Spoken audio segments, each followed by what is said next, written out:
আমরা মানুষ খুবই ক্ষুদ্র এক সৃষ্টি মহান আল্লাহ তাআলার। কারণ মহান আল্লাহ তাআলার শ্রেষ্ঠত্ব, তার মহিমা, তার মর্যাদা, তার জ্ঞান প্রজ্ঞা, তার মহাপরাক্রমশালী সত্তা, তা কত বড়, কত বিশাল।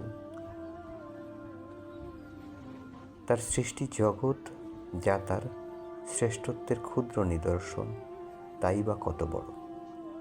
তাহলে সেই মহান আল্লাহ তাআলার শ্রেষ্ঠত্ব, তার দয়া, তার ক্ষমা এর পরিমাণ কত বিশাল, তাকে কখনো আমরা কল্পনা করতে পারি?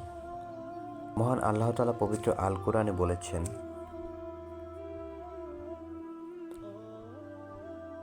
আর জমিনে যত গাছ আছে তা যদি কলম হয় আর সমুদ্র হয় কালি, তার সাথে কালিতে পরিণত হয় আরও 7 সমুদ্র, তবুও আল্লাহর বাণীসমূহ শেষ হবে না।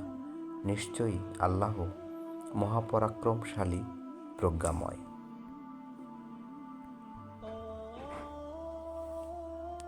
তাই আমরা আল্লাহ তাআলার শ্রেষ্ঠত্ব, তার দয়া, তার ক্ষমার পরিমাণ কখনোই উপলব্ধি করতে সক্ষম নই। তাই আমরা তাকে ভয় করব তার শ্রেষ্ঠত্বের জন্য, তার কাছে মাথা